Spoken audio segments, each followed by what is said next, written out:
Hello बच्चों, कैसे हो? उम्मीद है बहुत अच्छे होंगे और अपनी तैयारी बहुत अच्छे तरीके से कर रहे होंगे। आज के सेशन में हम लोग एक और इम्पोर्टेंट डेरिवेशन लेकर के आए हैं। अ, किसी इलेक्ट्रिक डायपोल के कारण उसके इक्वेटोरियल पॉइंट पे इलेक्ट्रिक फील्ड इंटेंसिटी कितना होता है, उसको आज हम लोग डिराइव करके देखने वाले हैं। तो चलिए आइए देखते हैं। क्वेश्चन बाबू कुछ इस तरीके से पूछे जाएंगे। Derive an expression, derive an expression for electric field,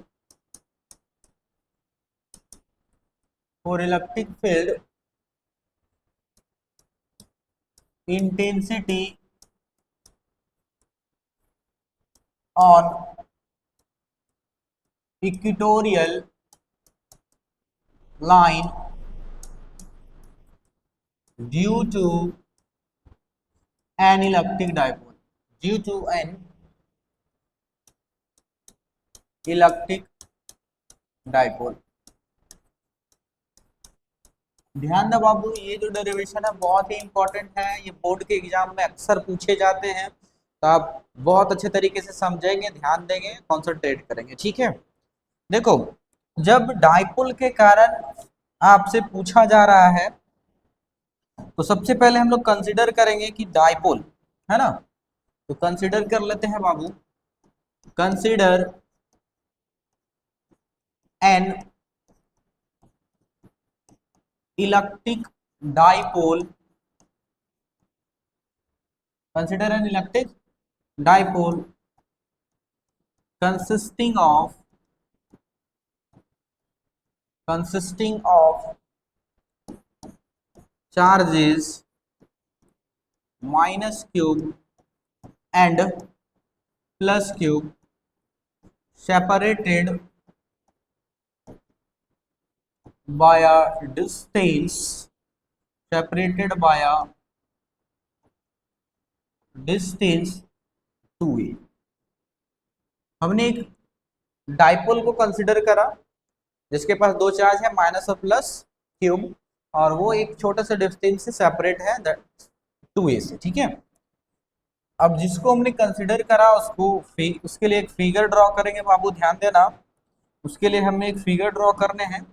तो देखो जरा सा कि इसका फिगर कैसे बनेगा, देखना जरा सा। ये हमने एक डाइपोल ले लिया, ठीक है। अब इसमें कह रहे हैं कि ये वाले पॉइंट माइनस क्यूब हैं और ये वाले प्लस क्यूब हैं।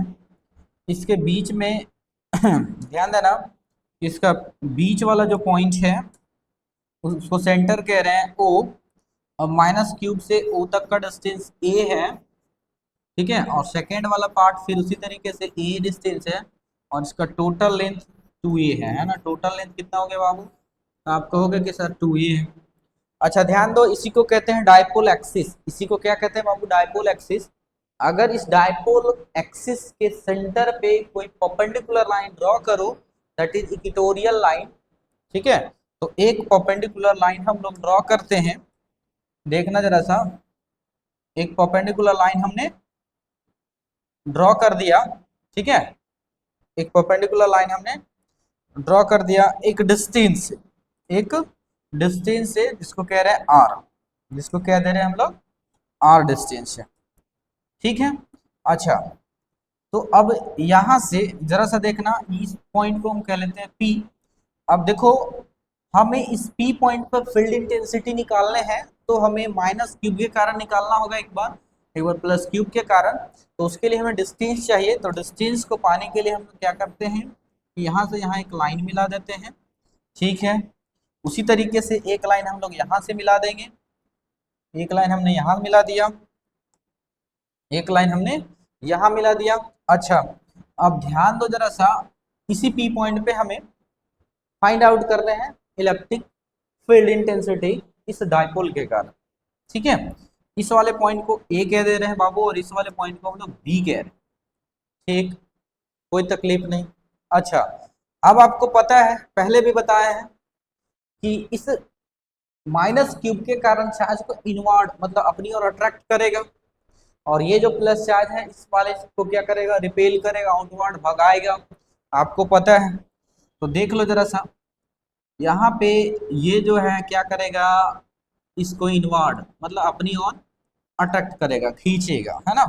और ये क्या करेगा, तो आप कहिएगा कि सर ये भगाएगा, है ना, ये भगाएगा, तो हमने भगा दिया। क्लियर है। अच्छा, और कुछ बातों को ध्यान रखो बाबू। यहाँ पे ये जो है वो क्या है, ई माइनस क्यूब, ये क्या है, तो आप कहोगे ई प्लस क्यूब, क्योंकि ये प्लस वाले के कारण है और ये माइनस वाले कारण है। क्यों, आप कह सकते हो कि यहाँ पे एक यूनिट पॉजिटिव चार्ज रखा हुआ है +1, तो माइनस माइनस क्या करेगा, माइनस प्लस को अट्रैक्ट करेगा, और प्लस प्लस को क्या करेगा, भगाएगा, रिपेल करेगा, है ना, रिपेल करेगा। ठीक है, चलो, बहुत अच्छा। अब आप आगे ध्यान दो। अब देखो, इस माइनस क्यूब और इस प्लस क्यूब के कारण इस पी पॉइंट पे सेम इलेक्ट्रिक फील्ड आएंगे। तो उसको निकालने के लिए हम लोग क्या करते हैं, उसको निकालने के लिए हम लोग क्या करते हैं बाबू कि एक यहाँ से पैरेलल लाइन ड्रॉ करते हैं, पैरेलल लाइन ड्रॉ करते हैं, ताकि हमें कंपोनेंट क्लियर पता चल जाए, कंपोनेंट क्लियर पता चले। अब देखो कह रहे हैं कि सर ये हमारे पास एंगल थीटा है, तो दे दिया थीटा, ये थीटा है, तो बाबू ये भी क्या होगा, थीटा होगा। अच्छा, ये एंगल भी कह रहे हैं कि थीटा है, तो ये वाले एंगल भी क्या है हमारा, थीटा है। तो ये वर्टिकली अपोजिट है, अगर थीटा है तो ये भी हमारा क्या हो जाएगा, तो आप कहोगे ये भी सर थीटा हो जाएगा। क्लियर है, कोई दिक्कत नहीं। अब देख लो जरा सा, देख लो, इस प्लस क्यूब के कारण दो कंपोनेंट रिजॉल्व करेंगे, प्लस क्यूब के कारण भी दो कंपोनेंट रिजॉल्व करेंगे और माइनस क्यूब के कारण भी दो कंपोनेंट रिजॉल्व करेंगे। तो देखो एक इधर करेगा, तो एंगल के साथ जो होता है वो कॉस आता है, तो आप कहिएगा कि सर यहाँ पे जो आएगा वो ई प्लस क्यूब और आएगा कॉस थीटा। अच्छा, एक कहाँ जाएगा, तो एंगल से दूर, तो एंगल से दूर चला गया, तो आप कहिएगा सर यहाँ आएगा ई प्लस क्यूब और साइन थीटा, क्योंकि एंगल से दूर वाले को साइन कहते हैं। ठीक है, हमने प्लस वाले के लिए ले लिया। अब सेम उसी तरीके से यहाँ पे ये देखिए माइनस वाले के लिए, तो माइनस वाले के लिए एक एक कंपोनेंट यहाँ रिजॉल्व करेगा, तो यहाँ जब रिजॉल्व करेगा बाबू, तो आप कहोगे कि सर ये वाले जो मिलेंगे वो मिलेगा ई माइनस क्यूब और क्या, कॉस थीटा, और एक कंपोनेंट कहाँ रिजॉल्व करेगा, तो आप कहोगे कि सर एक कंपोनेंट यहाँ देगा, एक कंपोनेंट यहाँ दे देगा।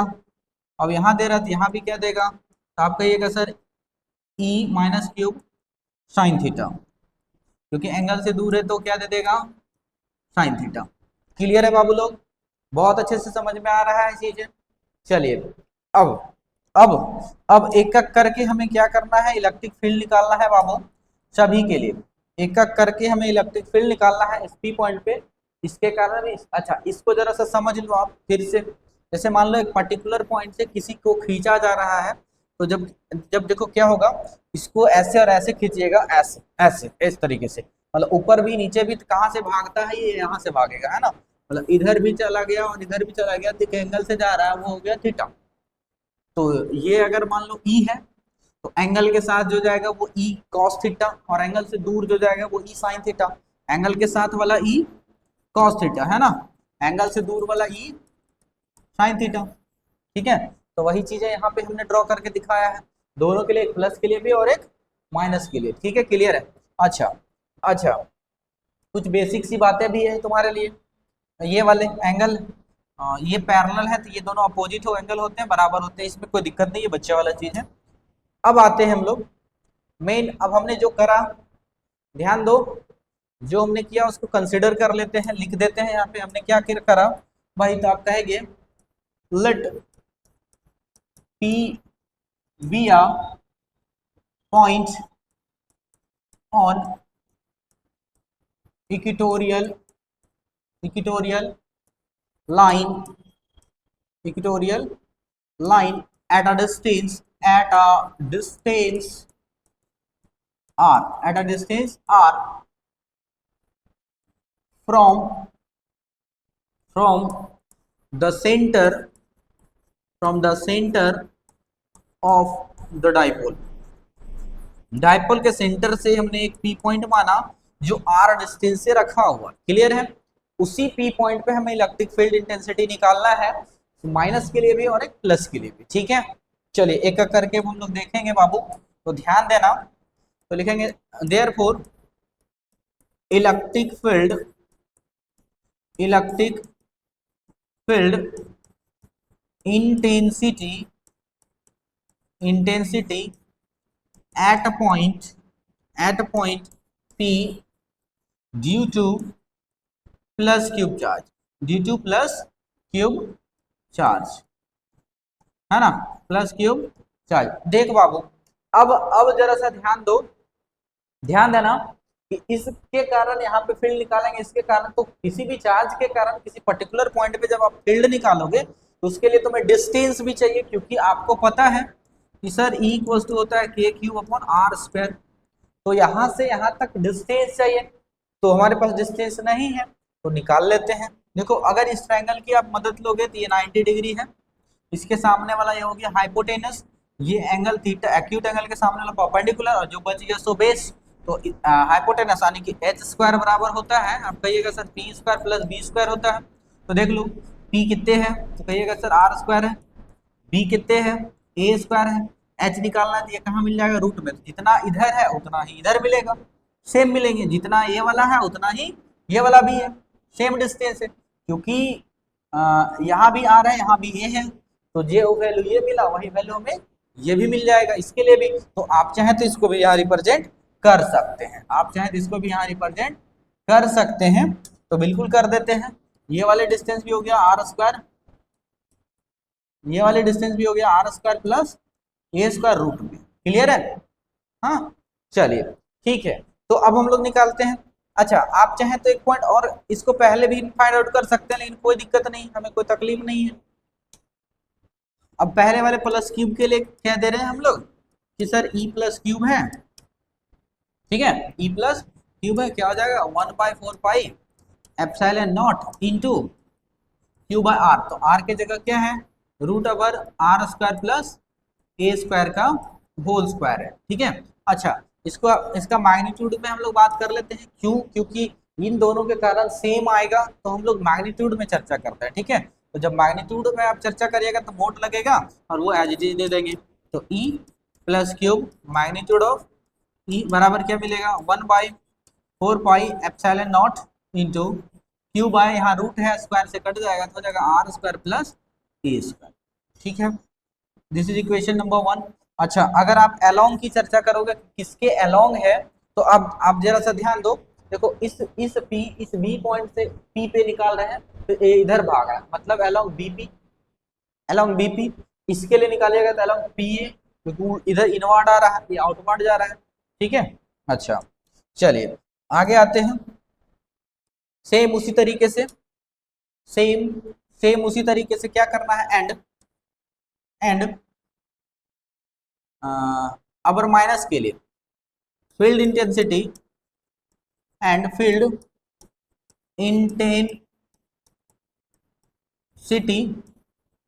Eight a point P due to minus cube charge. अब हम लोग देख रहे हैं किसके कारण बाबू, माइनस क्यूब चार्ज के कारण, तो आप कहोगे सर E माइनस क्यूब का मैग्नीट्यूड इक्वल्स टू, आपको एक नया रिजल्ट देखने को मिलेगा, आप कहेंगे minus 1/4 pi epsilon naught into minus cube by R square plus A square, क्योंकि डिस्टेंस दोनों का सेम है और यहाँ पे मैग्नीट्यूड लगाओगे तो आपको मिलेगा 1/4 पाई एप्सिलॉन नॉट और cube by R square plus A square, this is equation number 2, ठीक है। अब आप देख पा रहे हैं कि दोनों इक्वेशंस के RHS बराबर हैं, मतलब कि फ्रॉम इक्वेशन 1 एंड 2 करें हम तो हमें एक नया रिजल्ट देखने को मिल रहा है, देखो क्या मिलेगा रिजल्ट, देखना जरा सा, from equation 1 and 2, from equation 1 and 2 we get, देखो दोनों इक्वेशंस की मदद से हम देख पा रहे हैं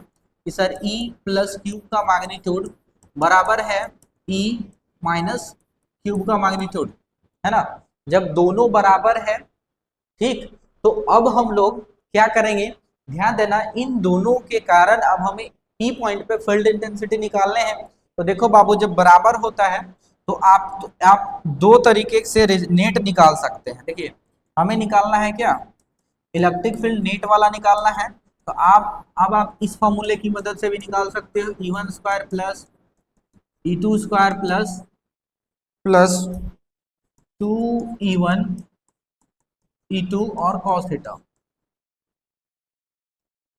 कॉस थीटा, इस फॉर्मूले की भी मदद से आप निकाल सकते हो। तो थोड़ा सा ये लॉन्ग हो जाता है, आप इसको ना लेकर के थोड़ा सा इजी करते हैं इसको, ठीक है।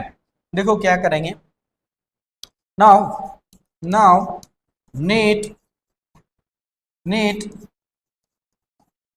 Electric field intensity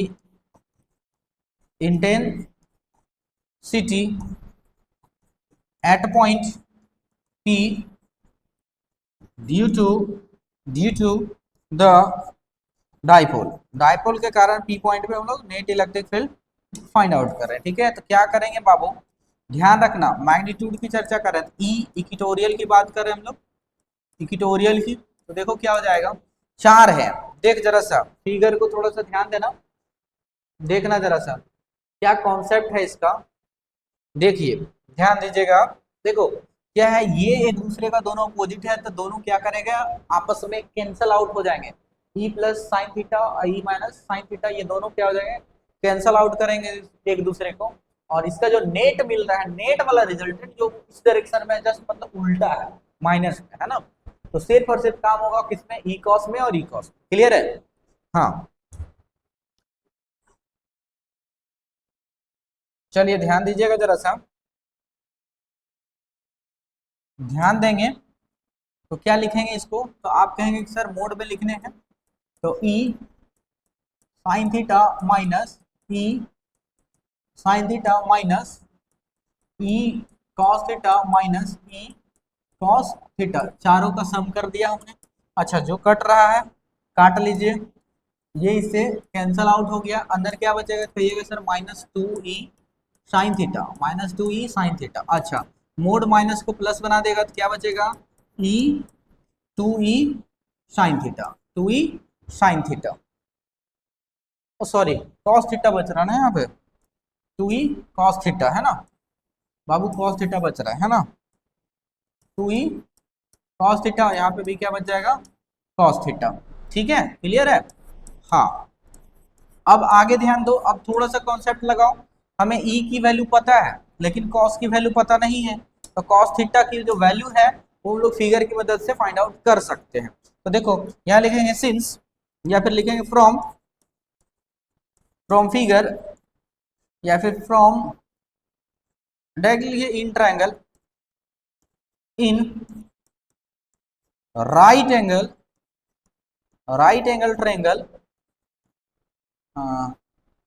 P A O, किसी में भी ले सकते हैं, पी ए ओ किसी में भी ले सकते हैं। हमें चाहिए कॉस थीटा की वैल्यू, तो कॉस थीटा बराबर होता है बाबू पंडित बद्री प्रसाद हरी हरी बोल ना, ये तो रूल है ना बेसिक सा, उसी की मदद से हम लोग यहाँ पे फाइंड आउट करेंगे। चलो देखो जरा सा, हम लोग बात कर रहे हैं इस वाले पी बी ओ या पी ए ओ, कोई भी ले सकते हो, कोई दिक्कत वाली बात नहीं है, किसी से भी आप फाइंड आउट कर सकते हैं। तो देखो जरा सा, होता है फॉर्मूला पंडित बद्री प्रसाद हरी हरी बोल, यानी कि बी बाय एच। तो बी में क्या है बाबू, कॉस थीटा बराबर बी में क्या है, ए है, और एच में 90 के सामने क्या है, √r² प्लस a² है ना। इसी की मदद से कॉस थीटा की वैल्यू हमें पुट करेंगे यही वाले, तो नया रिजल्ट देखने को मिलेगा। चलिए देखिए,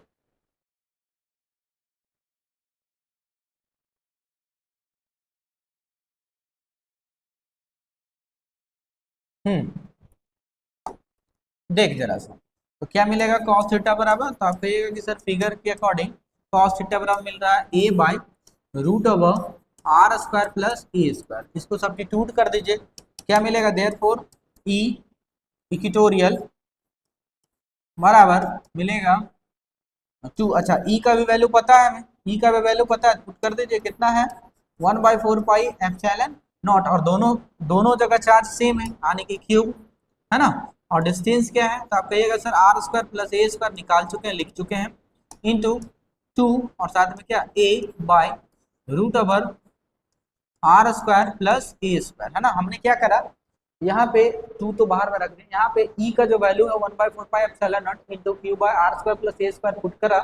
अच्छा 2 एज इट इज है, कॉस थीटा के जगह a बाय इतना पुट कर दिया। चलिए ध्यान दीजिएगा आगे, देखिए जरा सा, अब क्या हो जाएगा बाबू, तो आप कहोगे sir 1/4 pi epsilon naught as it is. यहाँ पे थोड़ा सा इसको सिंप्लीफाई करके लिखते हैं, तो क्या लिख सकते हैं, क्यूब इंटू 2a लिख सकते हैं, बिल्कुल क्यूब इंटू 2a लिख दिया। अच्छा कुछ ना, पावर यहाँ 1 है और यहाँ पे पावर आधा है, तो 1 प्लस आधा कितना हो जाएगा 3/2, तो R square plus A square raise to the power कितने, R square plus A square raise to the power 3/2। ठीक है, अब जो कट रहा है बाबू काट दो, ये देखो ये वाला 2 ये वाला 2 से कट गया। अच्छा एक चीज और हमें बस पता है कि सिंस P बराबर होता है cube into 2 and dipole moment है ना, इसको लिख दिया, तो हमने लिखने हैं सो या फिर देयरफॉर ई इक्वेटोरियल बराबर हो जाएगा 1/4 pi epsilon naught and P by whole divided by R square plus A square raise to the power, oh sorry यहाँ से ये अभी नहीं कटेंगे, ओ माय मिस्टेक, ये अभी नहीं कटेंगे, ये ऐसे नहीं कटता है, ठीक है, हाँ पावर 3/2, 3/2 पावर 3/2 आगे टर्म कटेगा कटेगा एक्चुअली, ध्यान से ये हट गया, कोई बात नहीं, होता है कभी कभी। चलिए अब आगे देखिए, थोड़ा सा क्या करेंगे, क्या करेंगे, अब यहाँ डिस्कशन कर लेते हैं बाबू, थोड़ा सा डिस्कशन करिए, चर्चा करते हैं हम लोग। देखिए चर्चा क्या करेंगे, अगर इफ मान लीजिए इफ आर स्क्वायर बहुत बड़ा है किससे, ए स्क्वायर से, तो सोचने वाली बात है, फिगर में आप देखिएगा तो आर स्क्वायर बड़ा है किससे, ए से, तो आर स्क्वायर जब बहुत बड़ा है ए स्क्वायर से, देन क्या मिलेगा, तो आप कहिएगा कि sir R square plus A square is लगभग बराबर आर स्क्वायर, इज लगभग बराबर आर स्क्वायर, ये लगभग आर स्क्वायर के बराबर होगा। सो क्या मिलेगा, ई इक्वेटोरियल बराबर मिल जाएगा, तो आप कहोगे कि 1/4 pi epsilon naught into P by, इस वाले के जगह पे कितने लिखेंगे, तो आप लिखेंगे आर स्क्वायर और रेज टू द पावर 3/2। अब यहाँ से 3/2 पावर जो है वो कैंसल आउट हो जाएगा बाबू, ठीक है, अब यहाँ से ये वाला इससे कटेगा और हमें एक नया रिजल्ट देखने को मिलेगा, दैट इज रिक्वायर्ड आंसर होगा, है ना। देखिए क्या मिल जाएगा, ई इक्वेटोरियल ठीक equals to 1/4 pi epsilon naught into P by R cube, this is required expression, this is required expression, यही हमें प्रूव कर रहे थे, यही हमें प्रूव कर रहे थे, ये सिर्फ मैग्नीट्यूड में है, अगर आप इसको वेक्टर के फॉर्म में लिखना चाहते हैं और तो लिख सकते हो E vector equatorial equals to -1/4 pi epsilon naught into P by R cube, ठीक है, और साथ में एक यूनिट वेक्टर भी आप लगाना चाहें तो लगा सकते हैं, ठीक है। यहाँ पे ये वाली चीजें जो है वो माइनस में इसलिए आएगा बाबू क्योंकि इसका डायरेक्शन क्या है, एक दूसरे का उल्टा है, इसलिए यहाँ पे वेक्टर वाले साइन में माइनस लगेगा। यहाँ पे माइनस इसलिए नहीं लगेगा क्योंकि मैग्नीट्यूड निकाल रहे हैं, मोड मोड उसको प्लस कर देता है, आपने ऊपर भी देखा, ठीक। अच्छा मोस्ट इंपॉर्टेंट बात यहाँ से एक चीज और है जो ऑब्जेक्टिव में अक्सर पूछता है, क्या कि ई जो है, ई जो है वो इनवर्सली प्रोपोर्शनल है किसका, आर क्यूब का, ई जो है वो इनवर्सली प्रोपोर्शनल है किसका बाबू, आर क्यूब का। आई होप इस शॉर्ट वीडियो लेक्चर में आपको बहुत अच्छे तरीके से ब्रीफ एक्सप्लेनेशन मिला होगा और उम्मीद है आपको बहुत अच्छे तरीके से समझ भी आया होगा। आपको कुछ नहीं करना है बाबू, जिस तरीके से हमने लिखा डिटो आप एग्जाम में उसी तरीके से कॉपी पेस्ट करिए, आपको मार्क्स फुल मिलेंगे, ठीक है। आई होप आपको बहुत अच्छे से समझ में आएगा। आज के लिए इतना ही, मिलते हैं नेक्स्ट वीडियो में नेक्स्ट मोस्ट इंपॉर्टेंट डेरिवेशन के साथ, तब तक के लिए आप ऐसे ही हंसते मुस्कुराते रहिए और हमारे साथ जुड़े रहें, धन्यवाद।